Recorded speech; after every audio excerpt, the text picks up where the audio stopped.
So my name is Connie Surek. I am the manager here of the Brunswick Library, and this is our afternoon tea club. We have been doing this club. We started this, I don't know, maybe two and a half years ago, I think. And it all started with all of us that work here were trying to think about what are we passionate about that we can present as a program. And I thought, well, I'm a certified tea master. I could do tea club and just talk about tea and educate people about tea and how to brew tea and types of tea. So we started this tea club. And it just kind of grew from there. It became very popular. We have a set of regulars and people that will kind of come in and out. And we will talk about tea. Sometimes I will do a formal presentation where I will discuss very specifically certain things. Other times I will, I'll just brew a bunch of tea and we'll just taste a bunch of different types of tea and learn about where some teas come from and how you brew them. There are different temperatures that you are supposed to heat the water to brew certain types of teas. There are different organizations set up in the tea world where you can take classes to learn more about tea. And so I came upon the International Tea Masters Association. And they, at the time, they had since changed the way they do this, but at the time, they had courses set up that you could attend and a whole process to become a certified tea master with the International Tea Masters Association.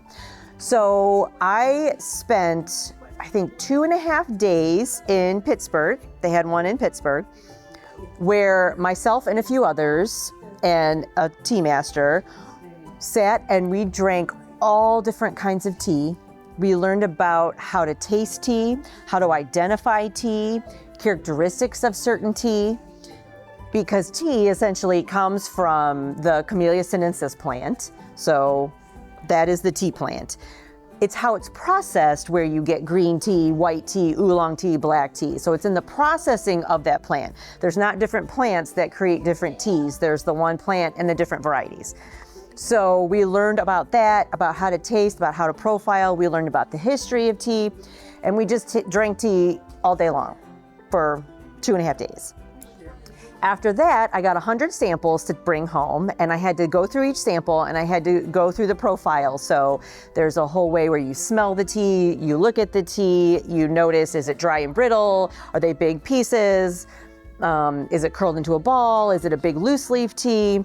So you kind of just write all of that down, and then you taste the tea and you talk about the different ways that it tastes in your mouth and the varieties of it and the smells and identifying all that. So I go through 100 teas. Then after that, I had to create my own chai blend of tea. And then I had to identify a mystery tea. So there's a tea in a packet that I have no idea what it was. And so I had to go through and I had to look at it and I had to brew it and I had to taste it in different ways to identify what type of tea it was. And then after all of that, I had an exam that was 100 questions and I had to pass the exam. So for that particular program at that time is how you became a certified tea master. I could take it and become a tea sommelier. And so that would be someone who goes into restaurants or hotels and will pair the tea with foods, tastes and the taste profile. It could be someone, if you ever have a chance, you could even just Google this, tea tasters for either Lipton or Yorkshire Gold.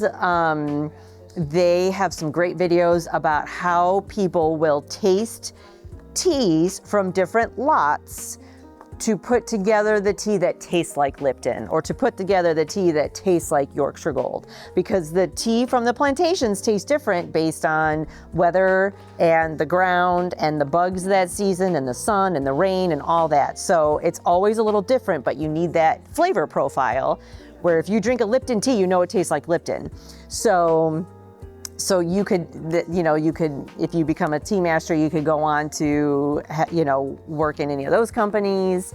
So we just kind of talk all things tea.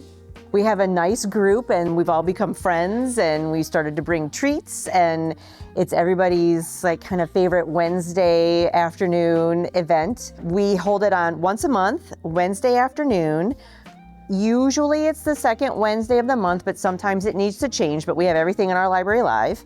Sometimes there's certain, like I said, sometimes there's certain topics, and sometimes we'll just drink tea. And we're doing iced tea based on Miss Judy's suggestion. And I did think that was it. And yeah, because I don't normally drink iced tea.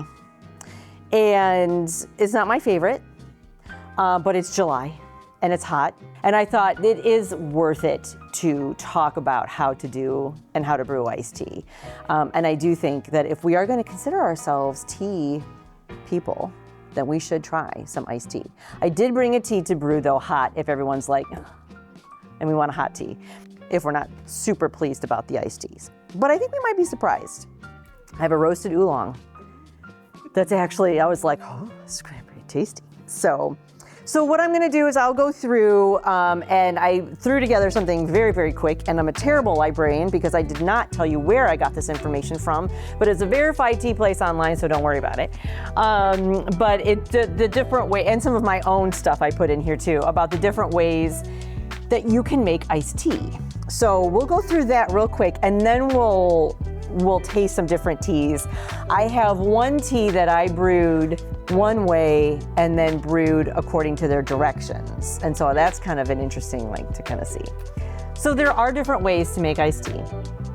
One of the ways that I discovered is the koradashi, which is an ice brew.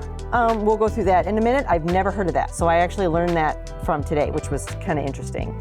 You can brew it hot and then refrigerate it. You can brew it a hot, strong infusion. And again, we'll talk about this. And then dilute it with water.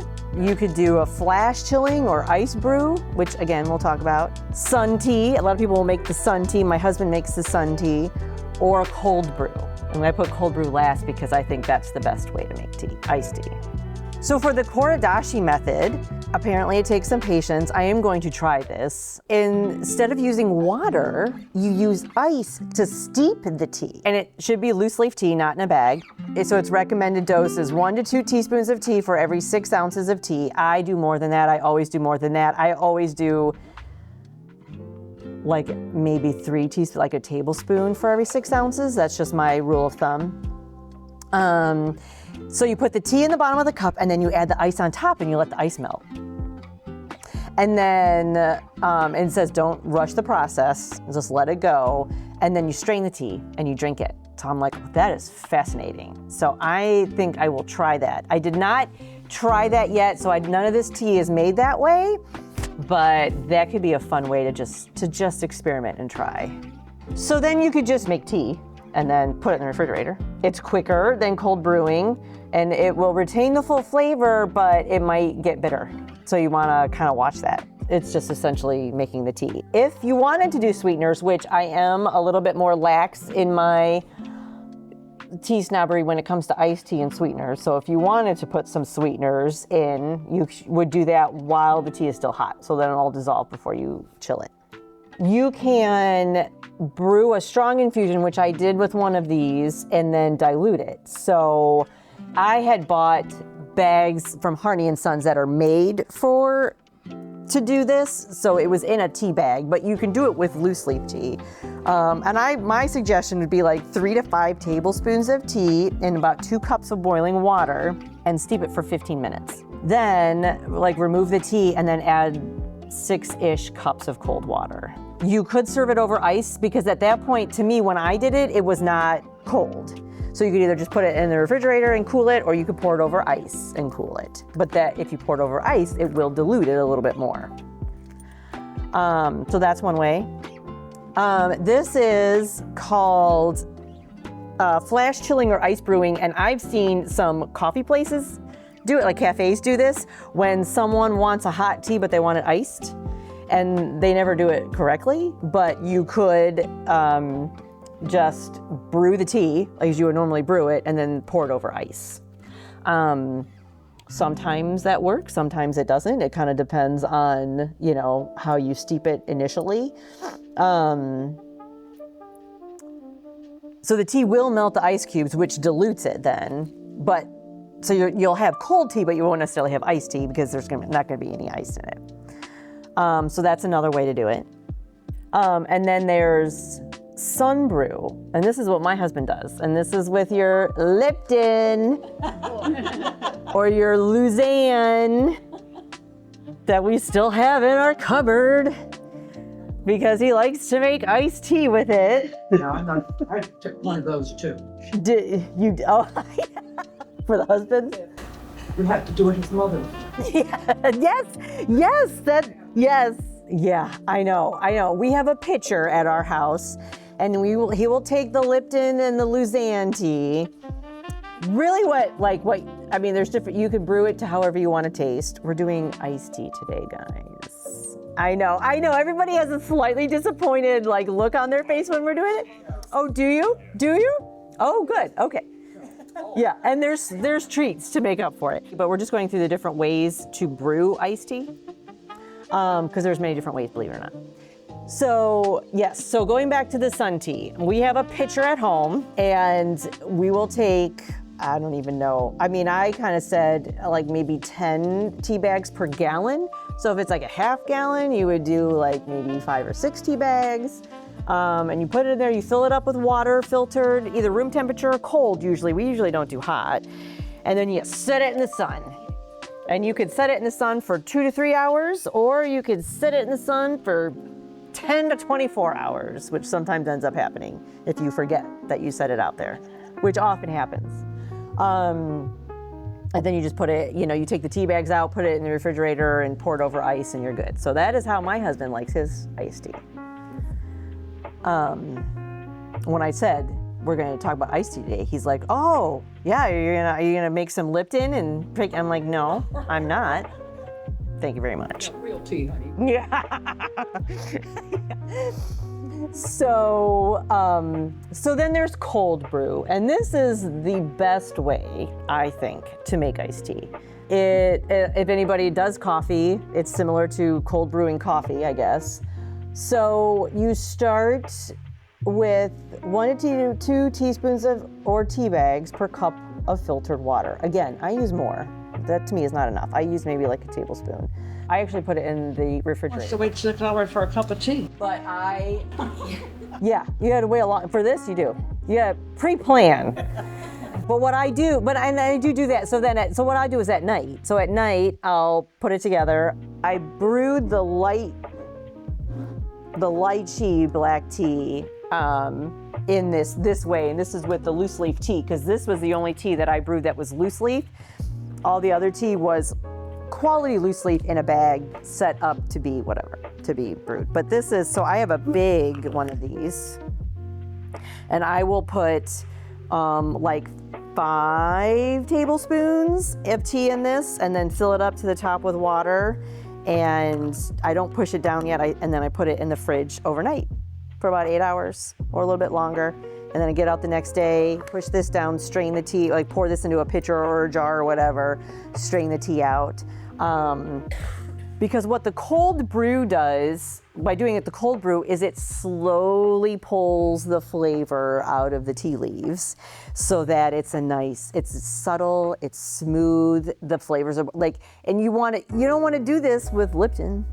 You don't want to do this with a Bigelow tea. You want to do this with loose leaf tea where it has a lot of flavor, and good quality loose leaf tea where it has a lot of flavor, because then it's gonna pull all the flavor from the tea into the cold brew, and it's really nice and it's smooth. So those are the handful of different ways to brew the tea.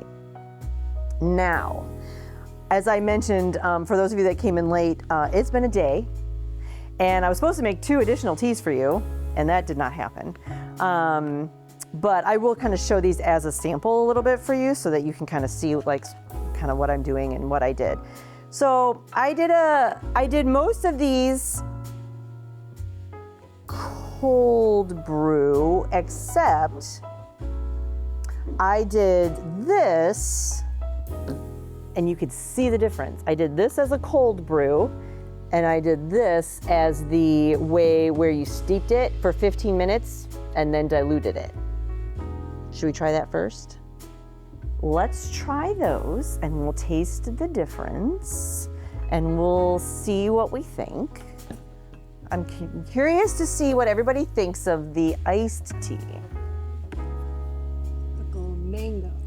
So this is the black tea. It is tropical mango black tea. It is from Harney and Sons. It's quality tea and it was in a tea bag. This is the cold brew version, yes. The one that's supposed to be the best? Yes. I think it's the best. I'll take your word. Here's the thing that I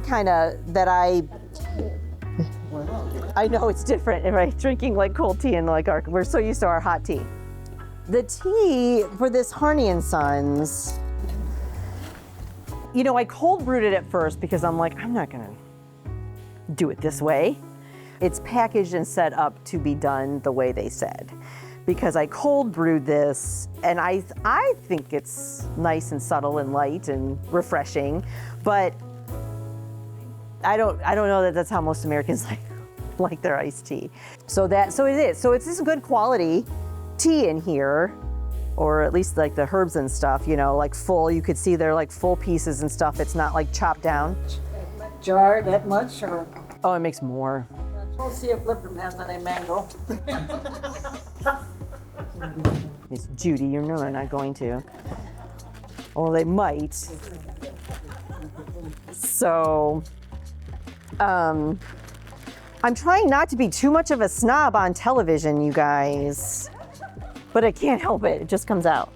So, what did we think? Did we like that? We thought it was nice and tasty. Even those that don't like iced tea, did we enjoyed it, sort of? So let's try this. So this is also the tropical mango, but this is brewed the way it suggests to brew it, which is the strong infusion and then diluting it with water. It's the same tea. But they're not made for iced tea, they're regular. Well, this is packaged. This is their tropical mango black tea that Sharon was just saying you could have hot. You can buy this from Harney and Sons hot. This is packaged to be an iced tea. The amount. Yeah, with the amount in the bag and all that. So what do we think? I think I have to do cold brew tea now. More than, you like the first version better than this? I do. Was it so much mango? Yeah, right. You don't taste Oh, really? mango as much. Yes. Interesting. So you actually liked the cold brew version better. You're like, I don't like any of it. Pass. No, this one I like. You like that? Yeah, my husband liked this version better, but he is the one that puts Lipton and sits it out in the sun. So no offense. Apparently me and your husband. So this is lychee black tea. When I was doing my Tea Masters certification, I discovered lychee black tea and I fell in love. And I do not like fruity tea, but I love lychee tea. I like it hot, I like it iced, I love it. And so you don't see it often because lychee is a Chinese fruit. So you don't see this tea like in many places. You're certainly not going to find it in the grocery stores. But Imperial Tea Court in San Francisco has this tea, and it's kind of like a regular.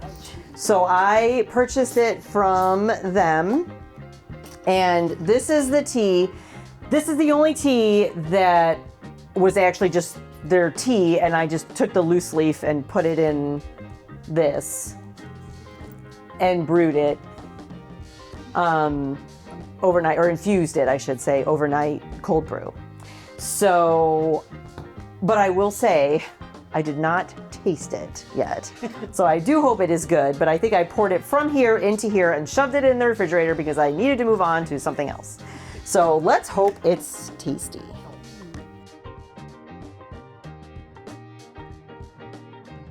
Yeah, it's black tea, and then they just have the lychee fruit. I don't know if it's dry. It's not in the tea, so First light. Tastes like a perfume.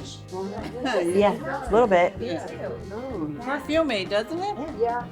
I prefer hot. Yeah. This is excellent. Yeah. This is really good. Yeah, I know. I prefer it hot as well because I just generally prefer hot tea. I prefer hot beverages, even to iced beverages. But I think this is a really good. Do you like it? No. No. Too floral. It is. It's too floral for me. Yeah. And I don't like the aftertaste.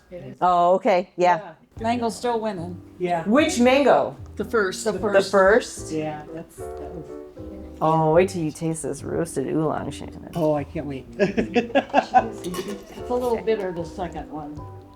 The second one, yeah, because of the way. I mean, that's why you like to do a cold brew, because you almost have no bitterness with cold brew. You could even leave the cold brew in for way longer than 8 hours, and you won't get bitterness. But when you steep it for so long, even diluting it, you still can get that bitterness to it. So this is roasted oolong. What did we learn about oolong? It's delicious.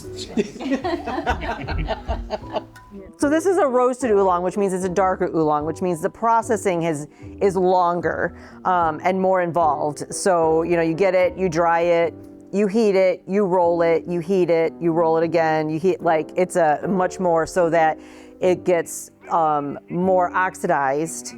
So it's closer to a black tea than it is to a green tea. So that's kind of, and it has like a roasted flavor. So this did come in a tea bag, but this from the tea from the Red Blossom Tea Company is like really good, high quality tea. So, so even though it's in a tea bag, it's the full tea leaf in a tea bag.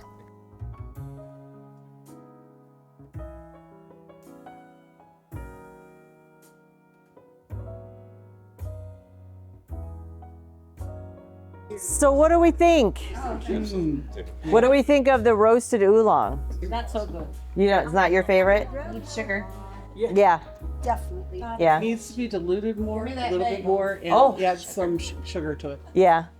So it's a little too strong? A little bitter. Bitter. Yeah. Really? Yeah. It's got a bitter Okay. note to it.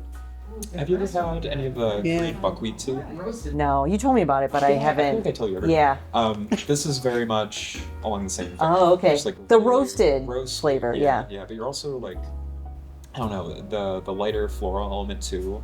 Just I wonder if it got a little more bitter as it sat. It does, yeah. You know what I mean? Like I wonder if I made this, like if I would have made it, pulled it out this morning, put it, brought it in, how much different it would taste. Because usually I use, I've got a gallon container, but I only make half of it, and I do the diluted one, make 2 cups and dilute it to 4 cups. Oh, okay. Yeah, that's my usual. But I'll drink that in 2 days. If I leave it any more than that, it gets that taste. Yeah. Yeah. Interesting. Okay. No, that's good. Yeah. That's good. So favorite is still Trump. She's disrupting your whole class. You like lychee. Okay. You're just the camera, huh? You're not gonna have you like it. You're the star. What'd you say? You're a camera hog. You're the star of the show. Get her. I knew it. Get her. This is my show, Miss Judy. No, I'm just kidding. I'm totally kidding. And actually, you know what? Now that we're talking about letting tea sit, I'm kind of wondering I don't know how this is going to be. We'll kind of see how this goes. This was made a few days ago. Watermelon mint green tea. I liked it initially when I tasted it when I first made it, but now I kind of wonder.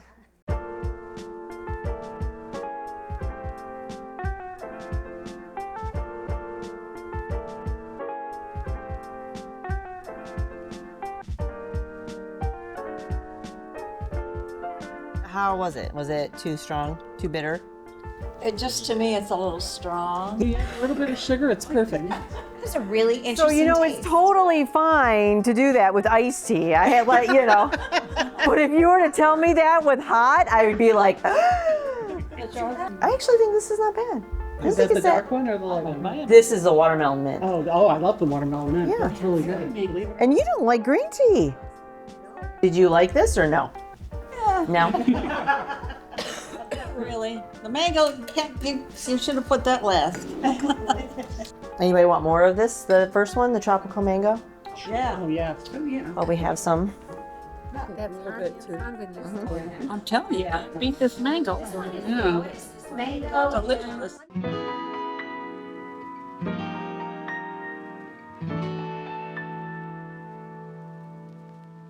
So I talked to my ladies about this here, is